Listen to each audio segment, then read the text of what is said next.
I think one of the reasons that I care about this issue so much and am sensitized to it is I have experienced being very, very passionately certain about stuff that I later realized I was wrong about. And doing that enough times made me reflect on the meta thing of like, why was I so certain of that thing? Like so certain that I would go to info war over it, right? Battle with people on it. And then is the thing that I learned later that changed my mind, did it not exist yet? It didn't exist in my awareness, right? And so my own fallibility in this way really kind of made me dubious of my own confidence. And I started to, and my epistemic process. And as I started to pay more attention to it, I was like, all right, I'm aware of places where I was wrong in the past. And I'm aware of where I think almost everybody else is wrong. But I actually can't say a single belief that I currently hold that I think I'm probably wrong about. Lots of other people can say what they think I'm wrong about. And in the future, I'm almost certain to think some of the stuff I think now is wrong, unless I don't learn much. But if I'm on an evolutionary path where I'm actually learning a lot, a developmental path, I will almost certainly think some of my best thinking right now is naive or silly or underinformed or something.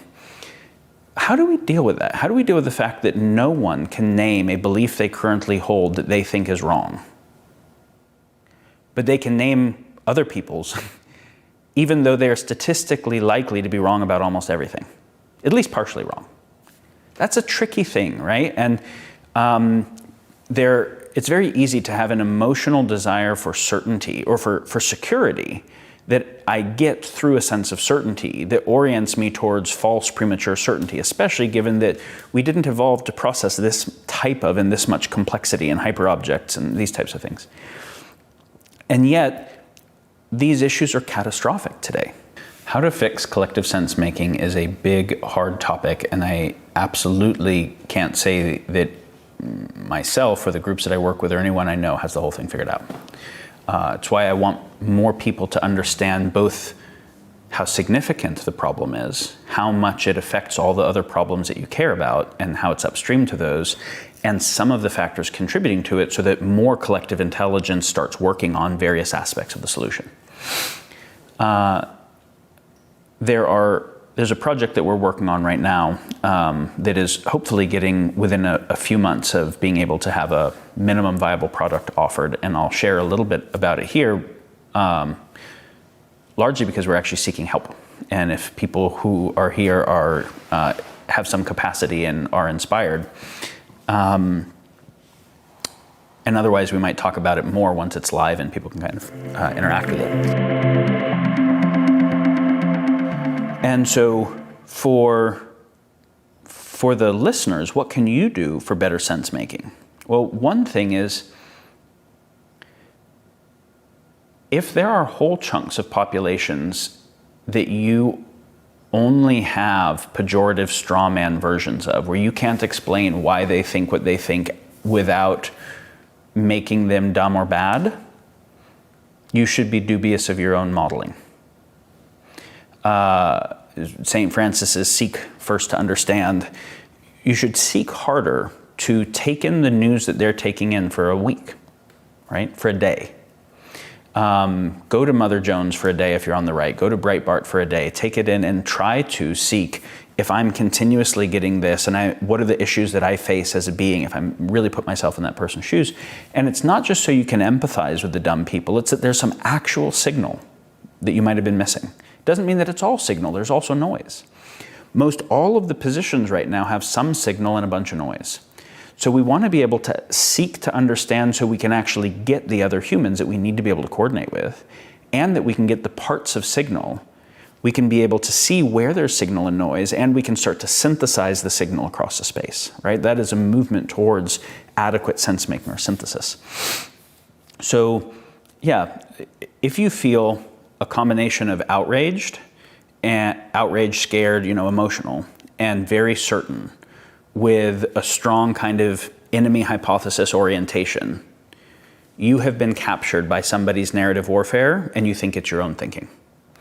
And that will, even if you win at a local battle, whatever technologies you use to win, whatever social tech or infotech or whatever you use to win, the other side will reverse engineer and come back, and you're just escalating an arms race. You're not moving towards real shared sense making and coordination. That's one thing I would say. This doesn't mean you never take a position. It means that you take a position that is trying not to just continue warfare, but trying to elevate the whole space, which requires me understanding the whole space better. I would say that one of the ways to do that is, I don't have social media apps on my phone. I think that's just a dumb idea. I don't think anyone should say, yeah, I can take the most addictive drugs regularly and not get addicted. So I don't have them there. I do have them on my computer. I'm cognizant around limiting my time and engagement, but I've also curated it where I know what it is. I know that it's not just a benign tool. I know it is a AI-empowered agent seeking to affect my behavior.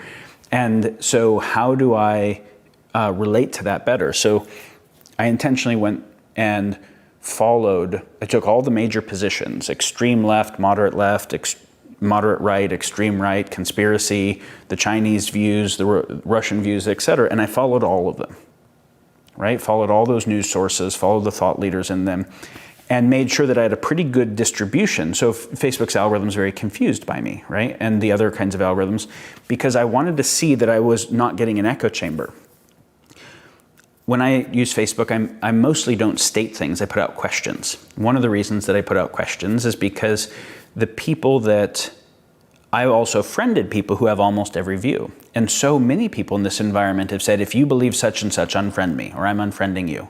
So they're doubling down on their tiny little tribalist groupthink, right? Because the other people are such dumb, terrible, bad people that I don't even want to be friends with you and see your nonsense.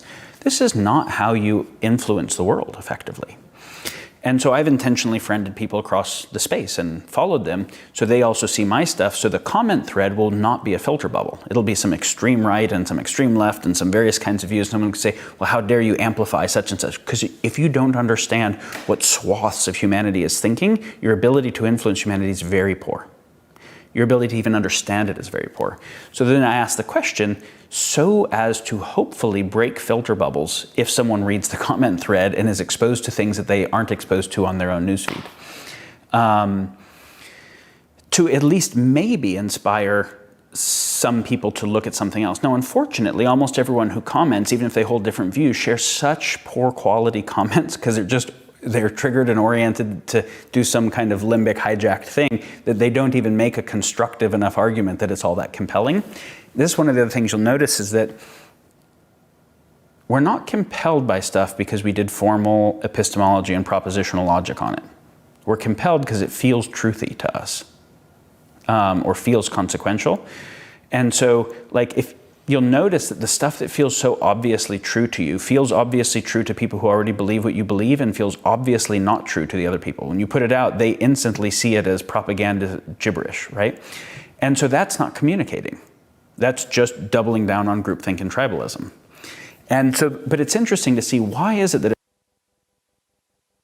and good to certain people and feels just like stupid and evil to other people? Why does it feel that different way? Well, if I pay attention to the media environment that they're taking in, feels true is largely resonant with what they've taken in so far, right? That's a big part of it.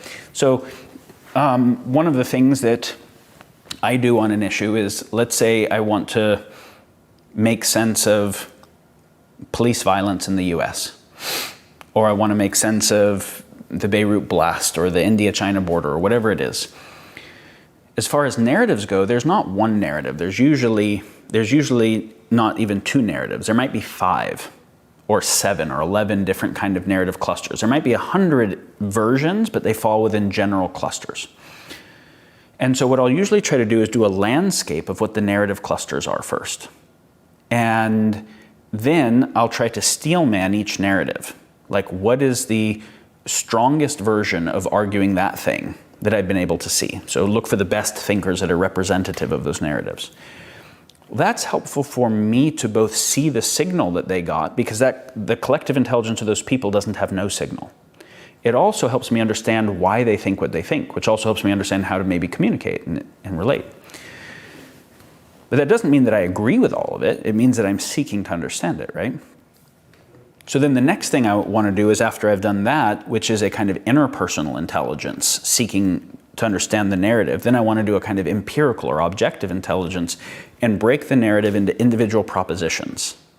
And typically, even framed in the question are assumptions and presuppositions that are actually propositions. So use propositional logic and break it into individual propositions. Then I say, what evidence have they put forward to support each of these propositions? And typically it's like, I'll break a complex narrative into like 50 propositions, and there's maybe evidence for like 4 of them. And it's usually like maybe strong evidence for 2 and kind of weak for 4, and then a bunch of just emotional leaps, logical leaps. So then I'll say, what additional evidence can I get that will either verify or falsify, or at least support or decrease the likelihood for any of these? And where are there ones that I can neither verify nor falsify and should just sit as, this was just a filler someone put in, but I have no basis for certainty whatsoever? I have to be comfortable with uncertainty to be able to make sense of it, or I will try to jump to false certainties. Then I have to not only seek to verify and falsify each of those parts, because most likely there's a few true parts, a few nonsense parts, and a bunch of filler, right? And that's true across the whole narrative space. So then I also have to seek to do this across the other narratives. So this is important because most people are jumping to what is true very much not through a epistemic or logical process. Even if they think it is, if they really break it down propositionally, they'll find that they had a logical process of this seems true and this seems true, therefore, and the therefore has like 8 logical leaps in it.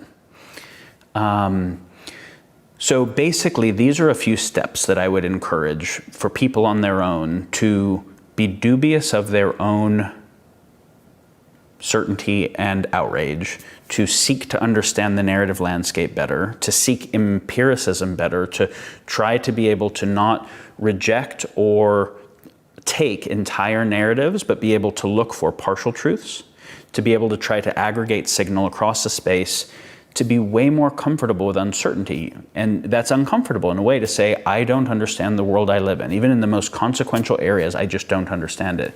At least that, I actually feel safer because I know that I don't have confirmation bias making me understand it wrongly. I at least have a chance to increase my understanding when I say I don't know, because the moment I think that I falsely know, now I'm not even going to be able to learn well, right? So these are some examples of things. And then, in addition to reading across the space, actually seek the more well-grounded and complex views as opposed to the more trending ones. I want to find the thinkers that seem most earnest and most well kind of educated and thoughtful across the space. And then I want to see where people who have deep expertise and earnestness disagree, and then I want to explore the basis of the disagreement. So just a few basic principles, and we've talked about this. You've had other whole videos on sense-making practices, but these are a few basic things. The reason why I feel compelled to say this is because we were getting into the project we're going to do, and the project we're working on by no means can do everything, and it doesn't exist up yet. So I want the first thing to be empowering people to work on their own.